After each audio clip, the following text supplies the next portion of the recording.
BJP MLA Etela Rajender Telangana ప్రభుత్వానికి ఓ సవాల్ విసిరారు. రైతులకు 24 గంటల కరెంటు వస్తుందని నిరూపిస్తే తాను ముక్కు నేలకు రాస్తానని ఛాలెంజ్ చేశారు. వరంగల్ తూర్పు నియోజకవర్గంలోని ఖిలా వరంగల్లో నిర్వహించిన కార్నర్ మీటింగ్ లో పాల్గొన్న ఆయన కేసీఆర్ ప్రభుత్వం రియల్ ఎస్టేట్ బ్రోకర్ గా మారి భూములు అమ్ముకుంటుందని ఆరోపణలు చేశారు. ఉచితంగా డబుల్ బెడ్రూమ్స్ కట్టిస్తానని హామీ ఇచ్చిన తెలంగాణ ప్రభుత్వం ఇంతవరకు పేదలకు గాని రైతులకు గాని ఇళ్ల జాగాలు ఇవ్వలేదని దుయ్యబట్టారు. ధరణి పోతడితో ప్రజలు అవస్థలు పడుతున్నారని విమర్శించారు.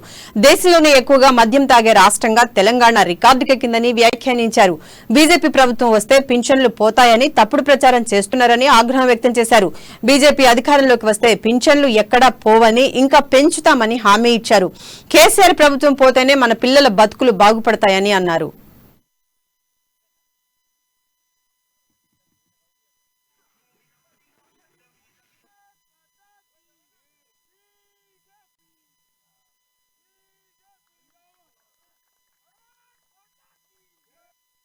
జిమ్మెదారు దాంతో వచ్చింది ఇక్కడికి మీ దగ్గరికి. మేము ఊరికి వస్తలేము.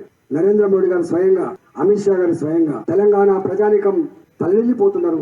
ఆ ప్రభుత్వాన్ని విమర్శిస్తూ ఎక్కడైనా పోస్ట్ పెడితే, ఆ ప్రభుత్వాన్ని విమర్శించుకుని మాట్లాడితే పోలీసులు వస్తాను ఇంటికి. నీ కొడుకు కేసీఆర్ వ్యతిరేకంగా పోస్ట్ పెట్టారని చెప్తాను, తీసుకుపోతాను, కేసులు పెడతాను, తీసుకుపోతాను, కొడతాను, తీసుకుపోతాను, జైల్లో పెంచేస్తాను. మొన్న మా కమలాపురం చేసిండు, మొన్న అక్కడ పోతే బాన్సువాళ్ళు చేసిండు. నేను అడుగుతున్నా, దీని నుంచి కాపాడగలిగే శక్తి మాకు లేదు. మన పిల్లల మీద కేసులు పెడుతున్నారు, మన పిల్లలు తీసుకుపోయి కొడుతున్నారు, మన పిల్లలు తీసుకుపోయి ఇవాళ జైలు పాలు. దీన్ని ఆపగలిగే శక్తి మీకు మాత్రమే ఉంది. కేసీఆర్ ను మీ ఓట్లేసి ఎమ్మెల్యేలు గెలిపించి ఇలా ముఖ్యమంత్రి సీటు మీద కూర్చోబెడితే ఆ అధికారులను అడ్డం పెట్టుకొని పనిచేస్తున్నాడు. అలా కేసీఆర్ ఫీజులు పీకే శక్తి, ఆ అధికారం మీకు మాత్రమే గుర్తుపెట్టుకో.